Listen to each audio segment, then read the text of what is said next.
We are so poverty-stricken in our use of symbols today that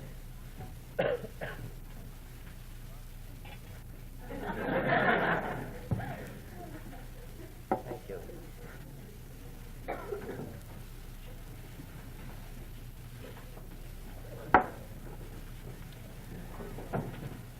That we are cripples in being genuine people before one another. This is to say that you and I can be fellow pigs without the use of symbols, but to be persons, we are utterly and completely dependent upon symbols that mediate deeps that no kind of immediacy can mediate.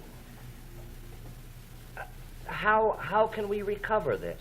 I have resorted to ancient formulae. I shall do it again. Grace be unto you and peace from God our Father and the Lord Jesus Christ. Amen. It's not there. Well, you and I keep struggling in our lifetime. Prologue number 1. You must understand, and this is the way I choose to relate myself to you. You must understand that you alone can live your own life. My friend Luther stood in his pulpit one day and said something like as follows to his people. When I got borned, you were not there. When you got borned, I was not there. When you get dighted, I'll not be there. And when I get dighted, you'll not be there. Every man must do his getting born and his getting died utterly alone. You have to live your own life. Now, about me. St. Paul one time said to all of creation, I think he thought he was standing on Mount Everest, as I follow Christ, as I live an authentic existence, so you must follow my pattern and live an authentic existence.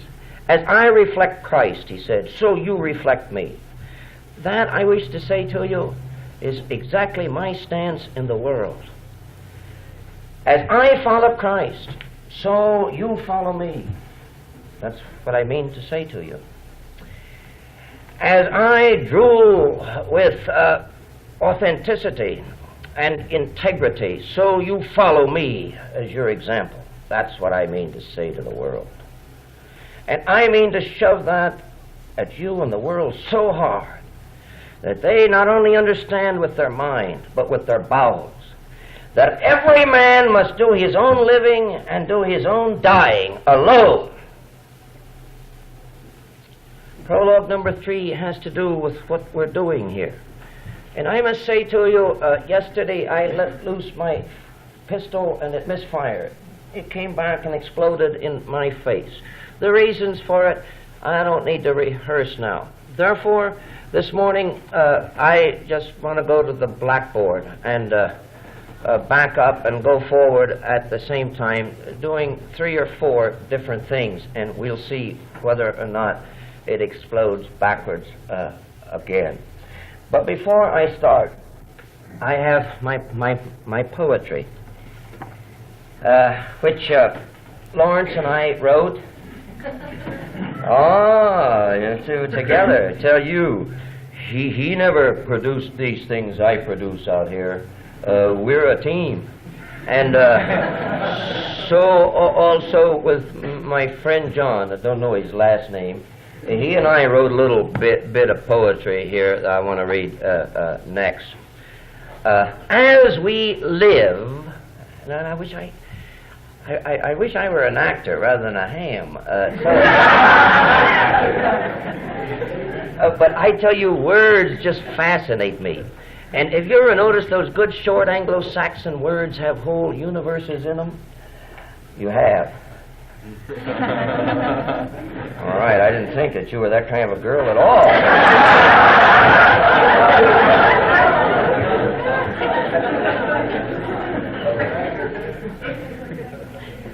It's that word live. How do you say it, in which 4 letters, just breathe, just bleed.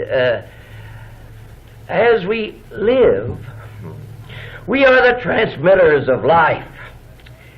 And when we fail to transmit life, life fails to flow through us. That is a part of the mystery of sex. It is a flow onward. Sexless people transmit nothing.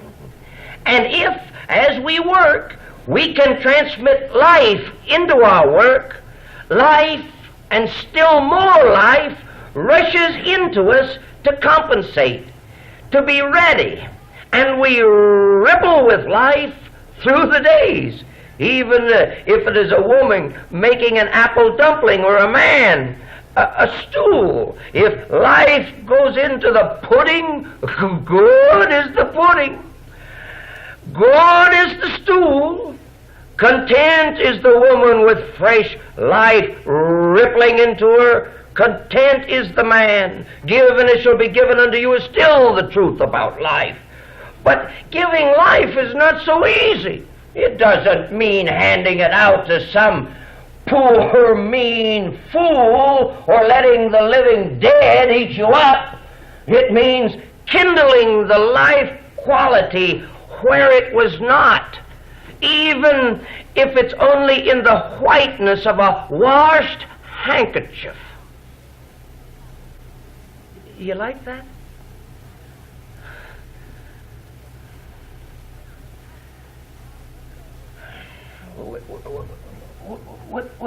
Wouldn't you like to have that power that every time you moved your hand across another's eyes they could see, and every time you touched them, new life they never dreamed of? Wouldn't, huh?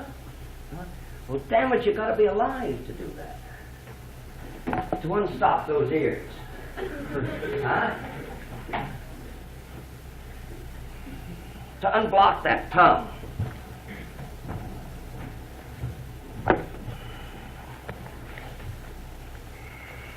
Now, John and I.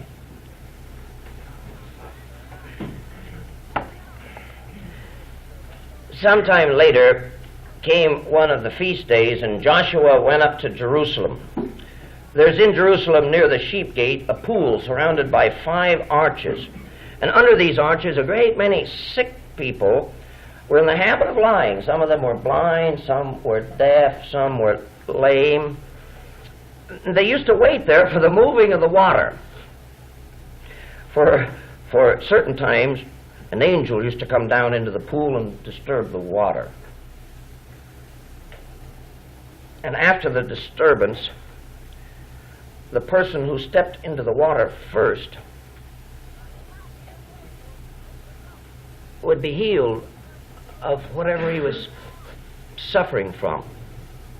One particular man had been ill for 38 years. That's just 1 year less than Jack Benny is old. And when Joshua saw him lying there on his back, knowing he'd been there for a long time, he said to him, "Don't you want to get well?"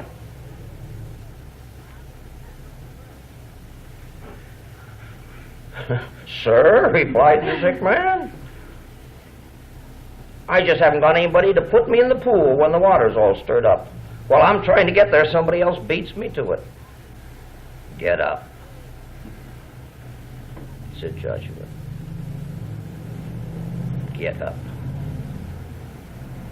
Pick up the bed of your life and walk." That's John and I.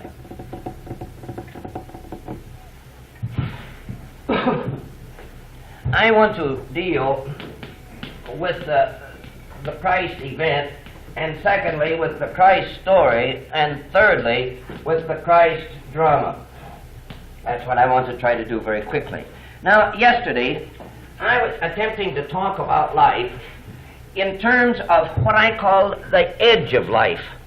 And I came at that in terms, it seems to me, of the two ways in which any man meets it, and that's in terms of the emptiness of life, which you and I know about, and then the frightening, overwhelming fullness of life, or just the there-ness of what is in a life. Now, let this little circle represent all of those structures of the civilizing process in and which you and I find ourselves at home.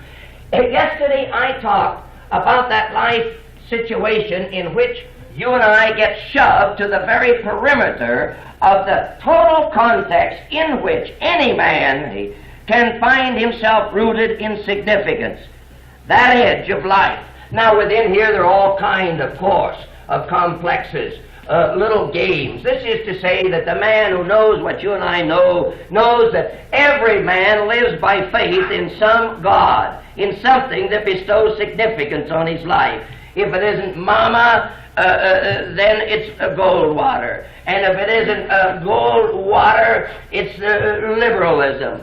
And if it isn't liberalism, it's the damn Methodist Church. And if it isn't the damn Methodist Church, it's...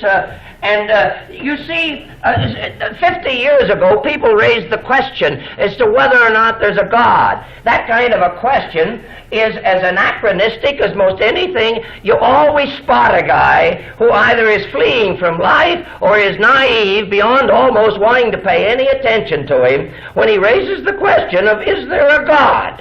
The kind of a universe in which you can raise that question hasn't existed for a long time. The problem in the spirit of man today is that he's aware there are so damn many gods he doesn't know what to do with them. That's his problem. And therefore, the spirit question of his life is, which God is God? Which is to say, which God am I going to get myself born before and get myself died before? That is, which one of the not meanesses in life am I finally going to do my living before? That's the question, not whether there's a God. Now, I spoke yesterday of finally the failure of all of these things. You remember that time when really Mama collapsed off of the pedestal for you? Or hasn't she yet? I can almost remember the time when it happened for me. Mama sent me to the door, which she had done many times, to tell somebody was knocking. She wasn't there. And it finally dawned on that, I say a little lad, I think he was about up like this. I had a hard time getting loose from my Mama, I suppose. Anyway, I say to myself, she's a damn liar.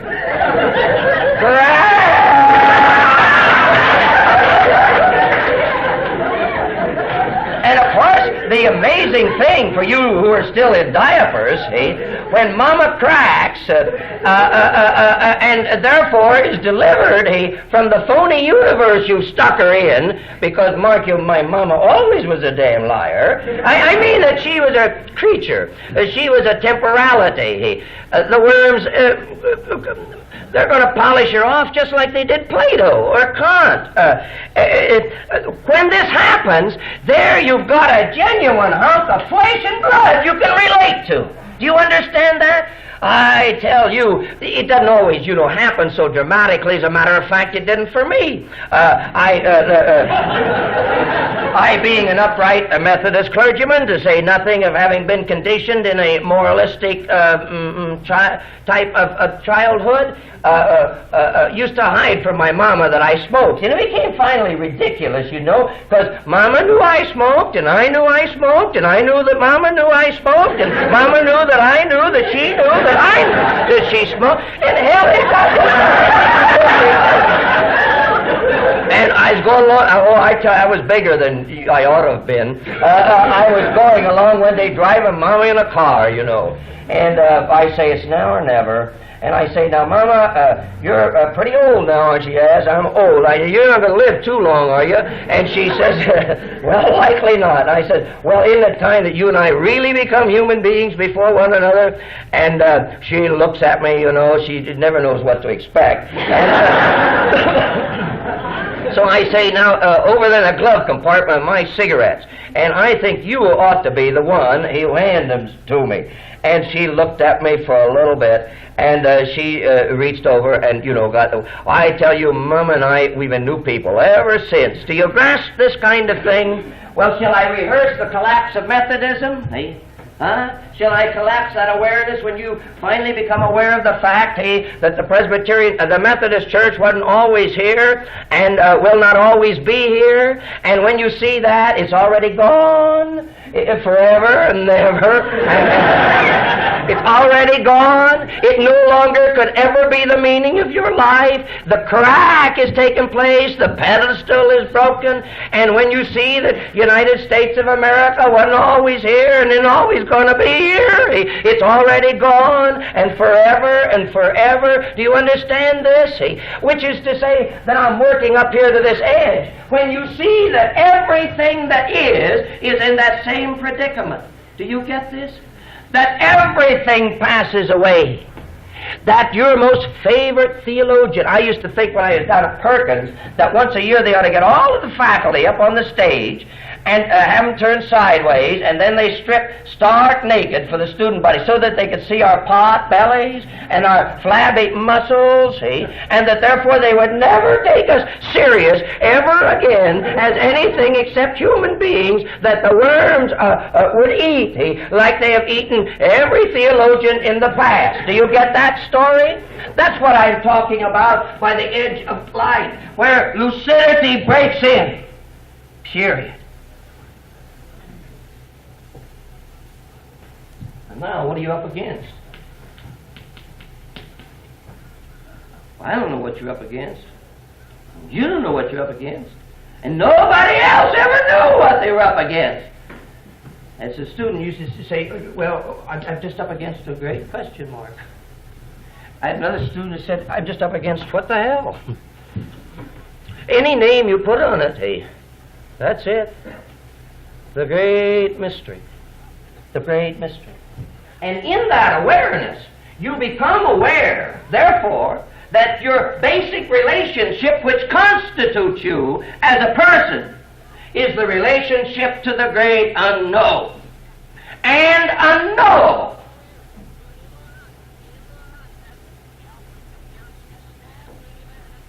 Now, this isn't some kind of doctrine.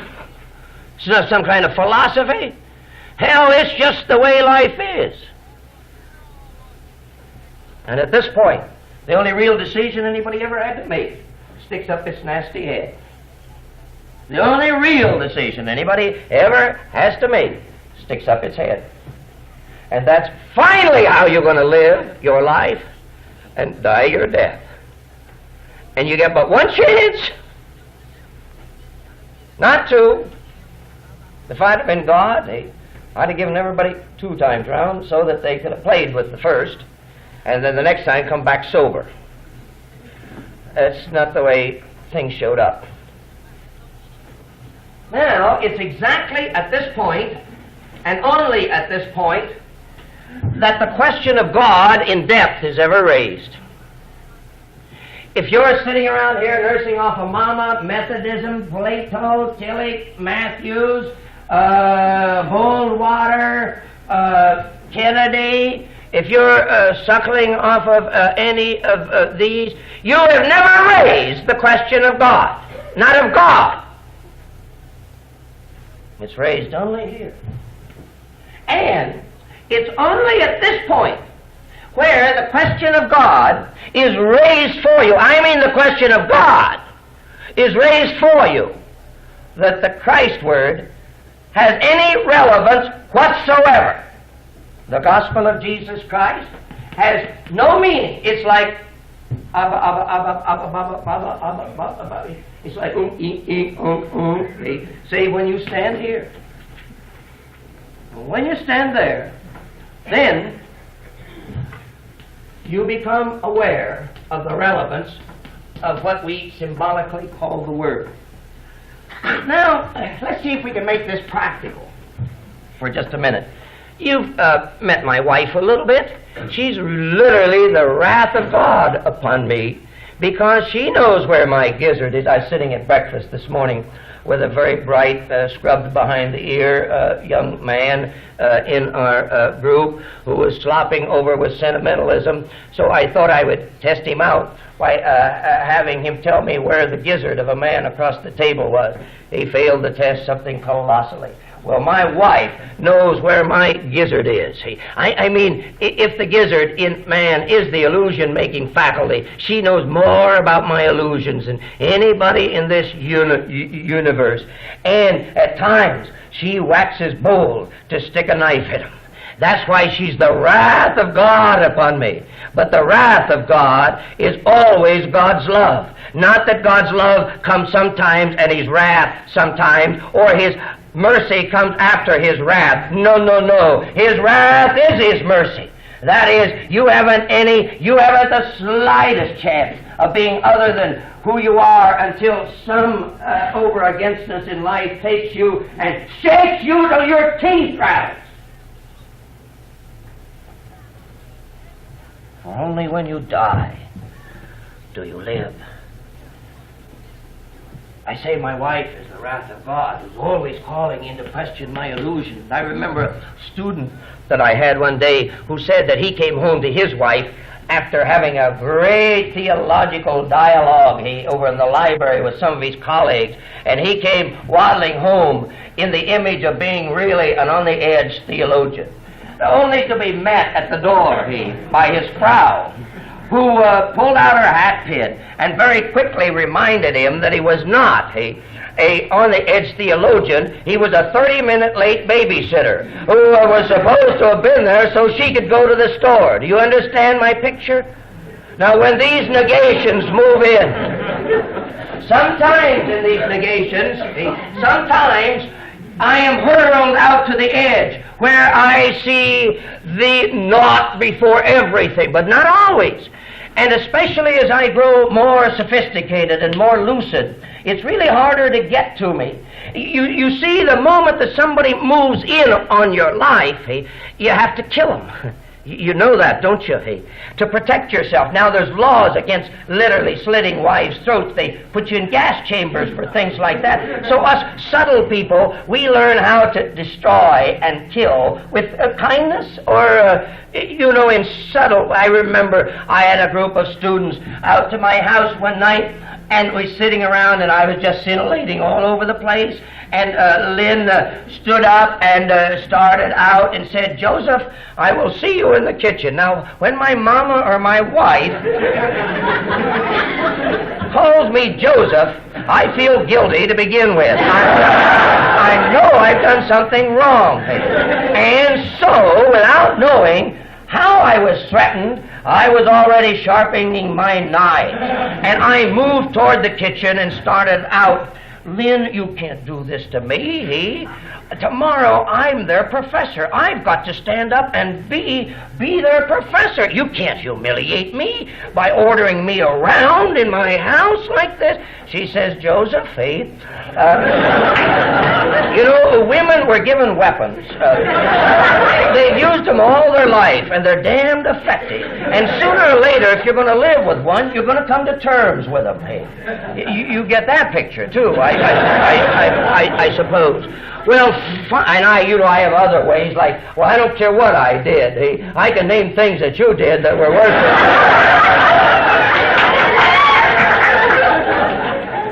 But I see that I don't need to belabor that.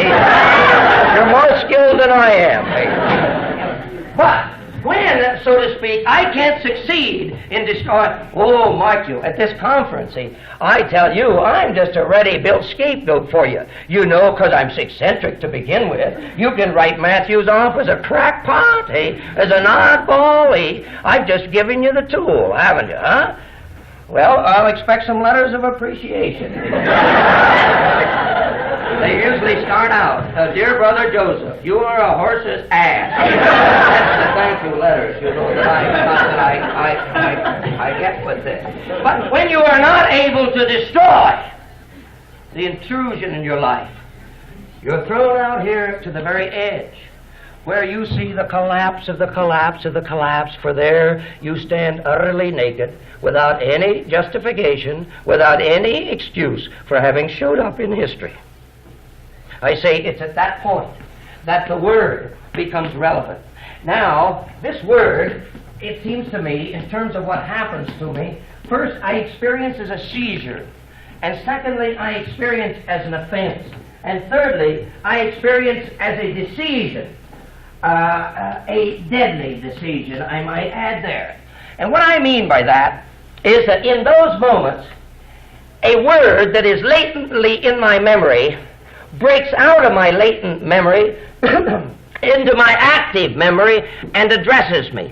It's a word like Joseph, you're significant. Now mark you, I'm standing there naked as a jaybird, caught, trapped, unveiled, and that word moves in. Joseph, your life is utterly significant. And I say, who, me? It's that kind of a state that you're in. Your life is utterly significant. Wesley said that it was something like this, that you carry within your mind an abstract idea that God so loved the world, and that in a situation like this, your name appears on that word. It's like, Joseph, your life is significant. That's what I mean by the seizure. It becomes relevant, and as a matter of fact, at this point, it becomes the only relevant word. That is to say, at that point, you are haunted with the awareness that, my God, if that isn't the word, there isn't any word. And at that moment, you don't give one damn where that word broke into history. It might just as well have come in from the braying of a jackass in 1846 on the south slope of the Alps. Do you understand that? At that moment, there isn't any question of who in the hell first said that word, because that's the only word that can have meaning. And what Nietzsche saw very clearly, that if that isn't the word, then you've got to write a no off of this and either spend the rest of your life, and I'm going to swear real hard, because you who don't swear down in your guts when you take this stand. You go through life saying this goddamned universe, or else you conjure up a new rosy illusion like the characters in The Iceman Cometh, in which you pretend that you don't know what you damn well know, and then the cussing comes out through the form of colitis, ulcers, migraine, tics, eccentricities, Slavism. Do you understand this?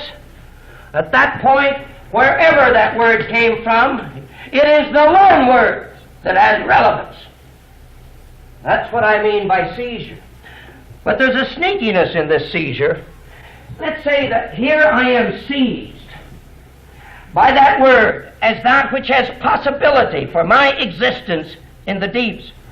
That word is the kind of a word that is an utter offense, so that it strikes you and knocks you outside of yourself, so that you are able to see old Joseph over there being seized, and yet here is Joseph being seized, and seeing that it's a scandalous seizure, and the reason why it's scandalous, because of intellectual and emotional and intellectual insecurity raised to the nth power. Now see if I can put some flesh and blood on it. Now, when you're seized, the scandal that causes the gap is, first of all, the intellectual scandal of who said so. Of who said so. Now, I've already pointed to that in a way, but now you face it head on. Here I am seized with the only word that has relevance, and now I want 3 good reasons. Do you see this? This is what it means to be a rational creature. But at this time, you see, none of this helps. If I say, Paul say so, at this point, I know damn well that the worms are going to eat Paul Tillich like they're eating me. Do you see this? It doesn't do any good to say, my dear friend Wolfer, he says so, because hell Luther went the way too.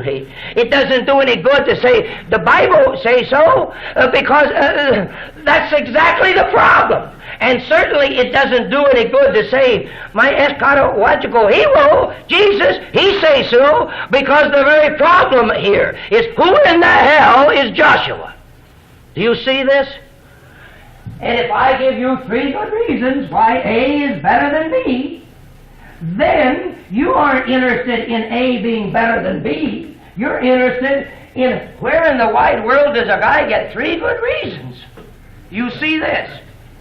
This is at that point where you make your final beginning out of which you build any 3 good reasons that you have. That's the kind of a decision. That is to say that the man who stands at this point is the man who is one step out beyond any cynic. He's out one step beyond any skeptic. He's the one who in principle has in his awareness every doubt that's possible in the whole universe. Maybe one day you're going to see that the Christian faith is not to take care of those neurotics that can't handle their neuroses in the midst of the world, but that the Christian faith is that self-understanding that shows a man to the limits beyond which there is no move. That's what I'm trying to articulate. And the emotional insecurity is, the other side of that coin, the emotional insecurity is that this man who dares to stand here or say yes to that word knows that no mama can ever be a womb for him again, that no political cause can ever give him security again, that no religious institution can ever again give him, that no friendship can take away the anxieties. He knows at this point that he's either, and I want to swear again, he's got to become, and I mean this as genuine swearing, he's got to become a goddamn liar. If he's going to get any security, he's got to build a lie that is a damning of God into the core of his being, hidden behind illusions that he knows are illusions. That's the emotional insecurity. And you little old mice as you who subscribe to the bourgeois philosophy dressed up in Christian terminology that has seen Christianity as a matter of security. No. That's the Christianity that denies Christianity. The man of faith, seized and offended by this word, is out over 70,000 fathoms of insecurity for the rest of his being. That's the offense.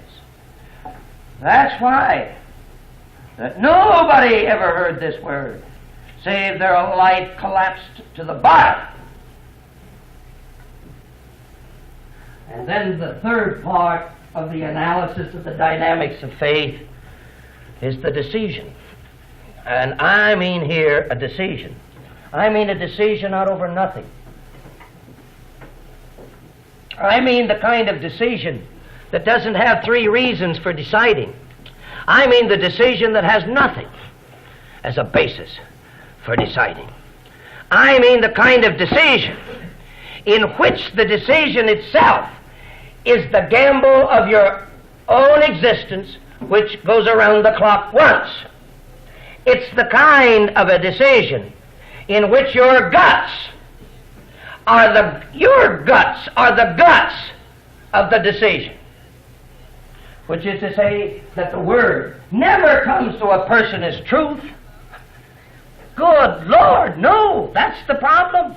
The word comes to you as a possibility, which is a question, which forces you to answer the question as to whether or not you're going to live in the deeps of humanness, or whether you're going to live in the lying, secure shallows of humanness. The word does not come as a truth. It comes as a possibility, which is a question that addresses the very bottom of everything you mean by yourself and this world. And you have to answer that question. And you have to answer it out over nothing, and the cost of it is your whole being. It's that kind. It's as if the man of faith picks up every doubt in the universe. This is why he out-skepticizes the skeptic. The skeptic knows nothing that he doesn't know. The tragic hero knows nothing that he does not know. The most lucid Stoic knows nothing that he does not know. The existentialist who looks nothingness square in the eye knows nothing he does not know. This man knows everything that's to be known in the universe, period. He takes every doubt, every question mark in the civilizing process and takes it into his own being. That's the decision of faith. And he takes every emotional insecurity. This is to say, this man can be surprised by nothing. He takes every insecurity into himself. Even Mr. Goldwater in the White House. Yes, and that's not funny. Even somebody pushing that atomic button. Every insecurity in the universe he takes into his own bowels. That's the decision out over nothing at the point of this word. Now, let me see if I can get a little more flesh and blood on that word. It's been put in history so many ways. That word of Augustine, that word was, all it is good. When he knew damn well anybody with 2 ounces of sense knew this world wasn't good. All it is, that's a confessional statement, not a metaphysical. Luther, I have said to you, puts it before God, no man is a failure. I've mentioned to some of you the trees talk to me. I used to have an office down in Austin, Texas, and the students at the university would come in and talk to me and pour out their troubles.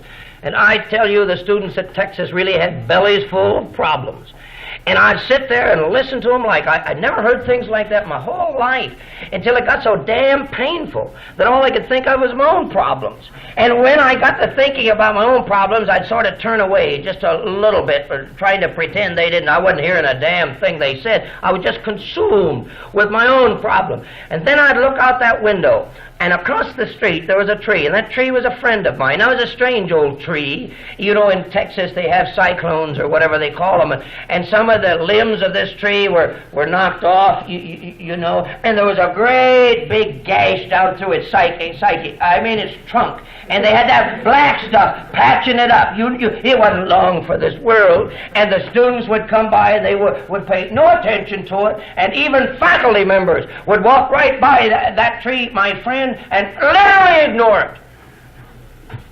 And then in these circumstances, that tree used to speak to me. And it would say, I'm not psychotic. Augustine went around and asked all the little flowers in the universe if the meaning of life was in them. In those days, flowers could talk. And they all said, no, it's not in me. This tree talks. It'd start out, it'd say, hello, Joseph. It always called me Joseph. It'd say, hello, Joseph. And I'd say, hello, tree. And the tree would start in saying, look, I'm accepted in this universe. And I say, what? You mean with those stubby old limbs of yours? Yes, I'm received in the universe. And I say, with that great big gash down through your psyche that you're never going to get over and you're going to carry it. You say, yes, I'm received with that big gash in my psyche. And I say, even though nobody pays you no mind, yes, I say, how do you know that? And the tree said to me, look. And sure enough, I'd look. And whatever was sustaining anything in being was sure as hell sustaining my friend in being over there, just as he was. And then the tree would be sneaky, turn it around on me. He'd say, why, Joseph, you're received in this universe. I say, what do you mean? You mean this guy that can't even stand the pain of listening to this poor needy student? He says, yes. You mean this guy who never was quite what his papa wanted him? Yes. You mean this fella who never quite made it like his brother made it? Yes. You mean this guy who's done all of these horrible things that you know damn well? You say, yes. See? And I say, how do you know? And he says, look. And sure enough, I look down, and there I am. And whatever is sustaining anything in this universe is that they're sustaining me, whether you like me or not. Boy, that's where I've got you by the tail. Whether you like me or not, whether my mama cares for me, whether or not my wife delights in me, whether or not I approve of myself, by whatever finally is going on in this universe, Joseph Wesley Matthews, as he is, not as he might have been, not as you think he ought to be, not as he might like to be, but exactly as he is pronounced utterly received. That's John 3:16. That's the word that seizes you as a possibility. But you see, it's not your word until you say, I am the one who is utterly approved in this universe. And then that word is the word of my life, is the anchor of my existence. And if you ask me, who says so? Then I say so. And only after I say so, do I say we say so, which means Mrs. Big Bottom and I. You understand that? Which means Luther and I. Which means Paul and I. Which means Amos and I. Which means Bill Steele and I. That's the Christ happening. And our fathers had many wonderful parables by which they spoke of it. They said, one time I was maimed. All my life I was maimed, but didn't know I was maimed. I thought I was a two-armed man with one arm, or a two-legged man with one leg. All my life I was maimed. Now, lo, in this happening, I am whole. All my life I've been blind, is what they said. Oh, I thought I could see, but I was blind, and now I see. All my life I've been deaf, now I hear. All my life I've been tongue-tied, and now I can speak. All my life I've been in chains, and now I'm free. All my life, and this was their great symbol, I've been a cadaver. I've been dead. And lo, now I am alive. I've been resurrected from the dead. And the strange little irony of this is that what I have described here is nothing short of death in the deepest meaning of death. Here I die to all of those illusions which seemed alone to give me life. And when I died to those illusions and became nothing over 70,000 fathoms of water, who in his nothingness was approved by the cosmos, then I discovered, when I died and was left, I discovered that was my life. I had my life from the beginning, but I did not know I had my life, and therefore I did not live. Now, the Christ happening isn't something that took place 2,000 years ago. The Christ happening is something that happens now in your life, where it doesn't happen, and there's nothing religious about it. There is nothing pious about it. There is nothing dogmatic about it. It's as human as going to the toilet. Period.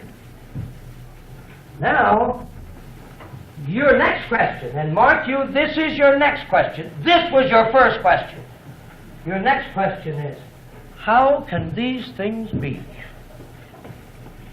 How can these things be? And when you and I step back from this happening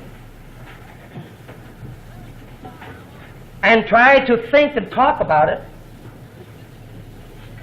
we become aware that we cannot speak to ourselves about how these things can be, save we tell the story of our life, which is the story of the community in which we are when this happening has become the happening in and through which we define ourselves in history. That is the story of the church. Now, when you come to us who are the church and ask us to talk about how this can be, you find us lying like sailors. That is to say, these people who've embraced their insecurity, you find to be the most insecure people you ever saw. And when you ask them, they lie like sailors. They begin to give you three good psychological reasons why this is true, and three good philosophical reasons why this is true, and three good Marxist reasons why this is true. And yet when you yank the rug out from under them each time, which you have to do, because God, they're insecure, these people.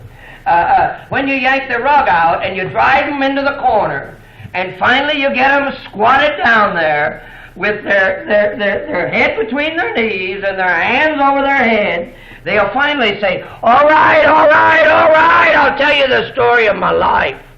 And when they do, they tell a story something like this. One time we be not. We not be. And then a configuration of happenings at the center of which was one Joshua.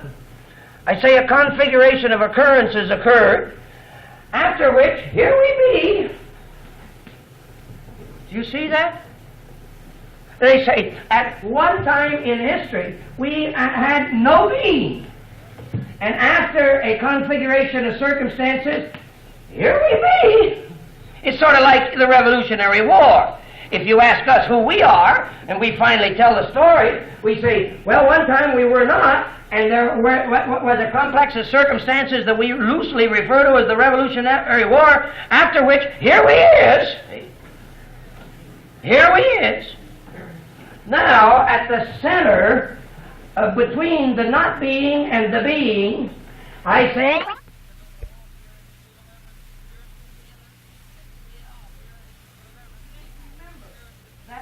the term Jesus Christ is not the first and the last name of a character. The term Christ is a title, like Harry Truman, the president.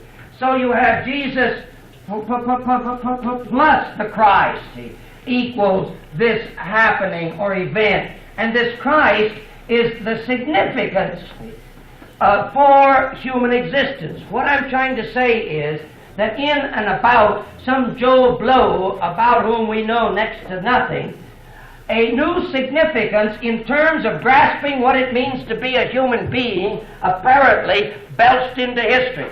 I said that when you stand up here at this point, it doesn't make any difference how that came into history, whether it came from the braying of a jackass in 1482, but scientifically, apparently, and that's what you always have to say, this self-understanding, this possibility for being human, broke into history in and about a character named Joshua or Jesus. But what broke into being was the self-understanding, which is to say the Christ self-understanding, or the possibility of the Christ happening in history. And out of this happening, these people wove a tremendous story. And I want to deal a little bit with that story. I've never read a story like it. Maybe that's because it's my story. I mean, it's the story behind all of the stories in life that give meaning to my being Joseph Wesley Matthews. And the story looks a little like this. Now, you've got to go back and get their stage setting. You've got to see in Broadway. I remember years ago, I saw a play on Broadway called The Eternal Road. And, oh, hey, by the way, old Amy Semple McPherson years ago in Los Angeles wrote an opera, she said she did, and there were 3 stage levels, earth, heaven, and hell there. And I went to see it, and it was rather a phenomenal thing. Anyway, on this stage, there's 2 levels. Now, this level here, and maybe I ought to draw it like this, represents the civilizing process, or history, if you please. This level up here represents the cosmic, in the poetic sense of that. It represents the ultimate. It represents the final meaning of life. That's what this stage represents.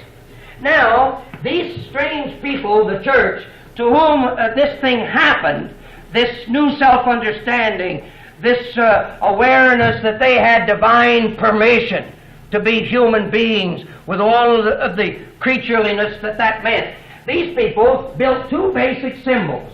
And those 2 symbols, in my opinion, are the omega, that's really the empty tomb, and the cross, which is to say that when a man dies, I mean dies to all his pretensions about life, he discovers that he's resurrected, that he's alive, that he lives, that he really is human, to put it in another way. Our fathers never separated these two symbols. This was what happened in history, those two symbols. And when they took their story to try to say to themselves and the world that this is not just another significance, or that this isn't just one among many happenings, but it's the final happening in the sense that this is the utter depths of the meaning of humanness. When they tried to write that story, what a story. First of all, they took these two symbols and put them up on the cosmic level, and then shoved the cosmic level in the play back to the beginning of the beginnings. Now, to get this scene, this little episode in the play, you have to go back to those primordial moments. You know, the Jews in the first chapter of Genesis have a great picture of it. You remember in the little play there, they waddle old Yahweh in on the stage and have him hurl out a little bit of isness, and at the end of the day he steps back and says it's good. And then they waddle him out a second day and have him throw out a little more isness, and he says it's good. And when he wraps it all up, it took him 7 days to get through that little dramatic episode. When he got all the isness going, he stepped back and said, it's very good. What a play. What a play. What a play. What? If you see that scene, old Pop is sitting on the throne back here in this scene. That means the ultimate up againstness in life. And guess what's sitting on his lap? Well, it's a little baby wham. Now, just to be sure that you don't get this mixed up with any antiquated literalism, that's a wham. I want you to understand that that wham represents this symbol right here, that if a man die to any pretensions, he lives. That's what it represents. And to be sure that you get that symbolism that they use right, this little lamb, as it hopped along, said, bah, bah, bah, bah. Now you got the picture in the play we're writing.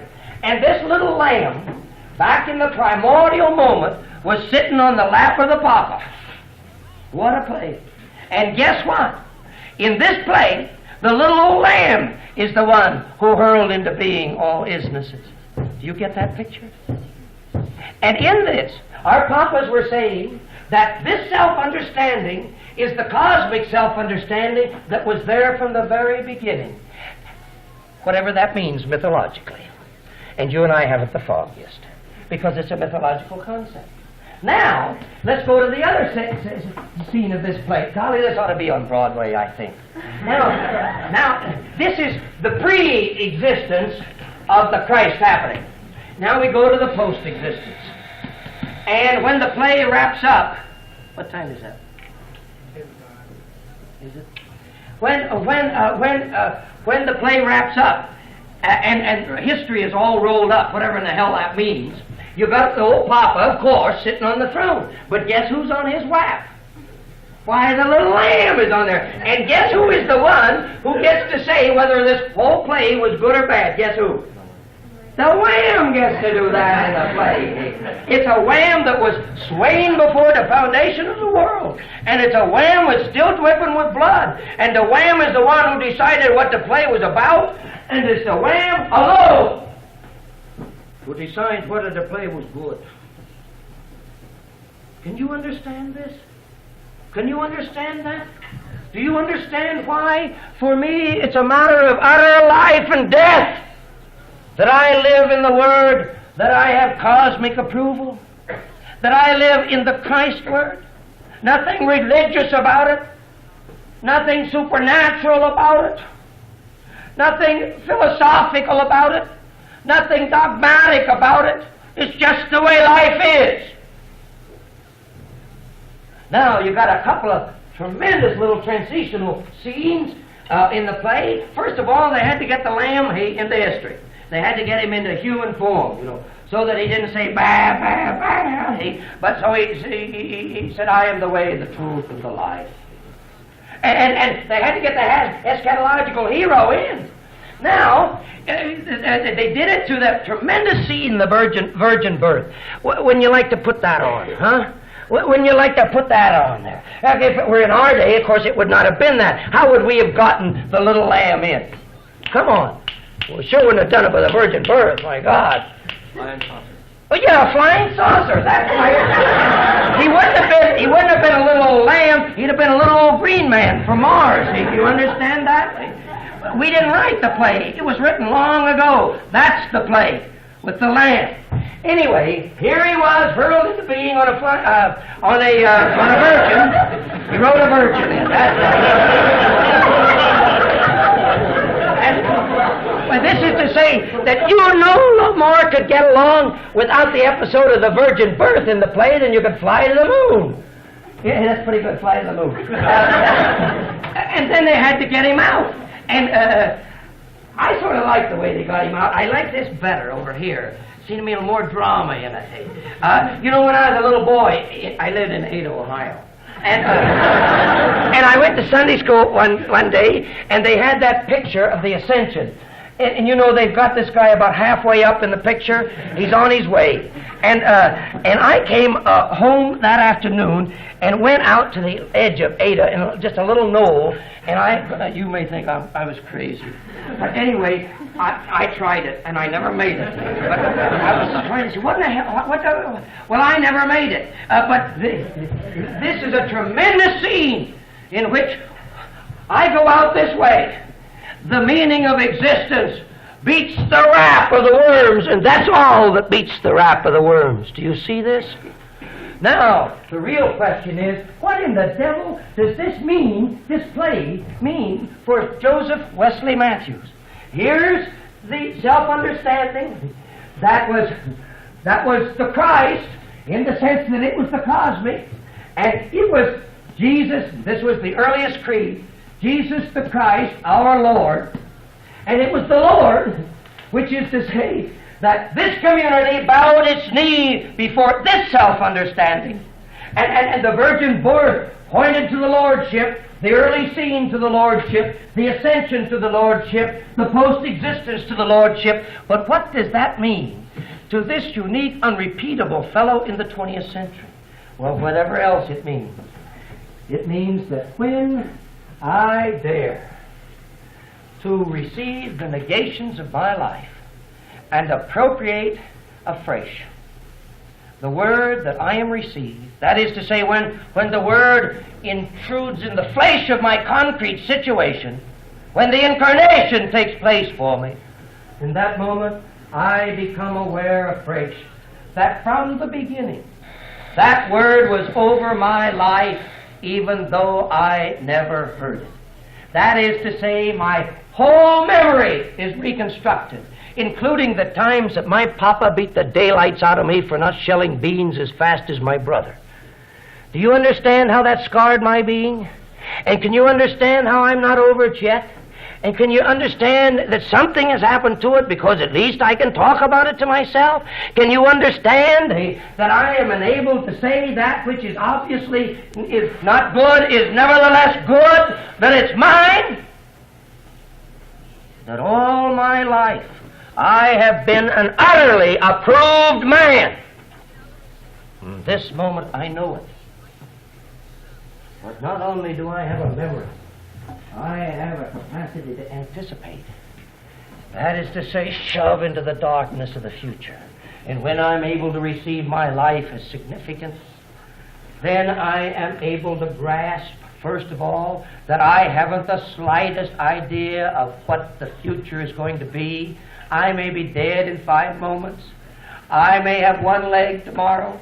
But there's one thing I'm aware of. That's what this means. That the cosmic going-onness of this world shall pronounce my life approved under any circumstances. This is to say, if I show up tomorrow as a one-legged man, I shall be accepted in the universe as a one-legged man and dare to live my one-leggedness to the hilt. And if tomorrow I am given the gift of my death, I shall grasp the fact that dead as well as alive, my existence is approved, and therefore can pick up my death and die it. That's what this strange story means. This is why. This is the story. This is the play without which history is not in the deepest sense history. This is why. This is the story without which no human being in the deepest sense is ever a human being. This is to say, this story isn't true because it's better than some other story. Hell, you see the joke of that. But this is the story which is the last story. I mean, there's no place else to go. I mean, this is the end of the road of meaning. I mean, this is the final deeps of humanness. That's why he had to die in permission before God, and discovers that in that permission to die, in his dying, he lives and can stand exposed before the white-hot insecurity of nothingness itself, and in the third act, therefore is able to take up his life and plunge it into the deeps of concern for the whole civilizing process. That's the drama that you and I, as men of faith, live by, that communicates to us our self-understanding. I remember in Raisin in the Sun, that movie was a great movie, but they left out the punchline of the play. And that was when the African Negro man asked the American Negro girl to marry him and go back to Africa. With amazing lucidity, the Negro girl reminded him of all of the uncertainties, all of the contingencies, all of the inhumanities, all of the tragedies, all of the dyings that awaited them if they went to Africa. And then she turned to him, "What's your answer to all these questions?" And his reply was, on the floorboard, "I intend to live my answer." And so I say to you, the Christ happening, the Christ story, the Christ drama in worship is that which gives me final permission to be the living embodiment of answers that I hurl into the face of the questions of the universe. That's what it means to be a Christian. That's what it means in the 20th century to be a man of faith. And the rest of you little old mices, get the hell out. And I'm overdone.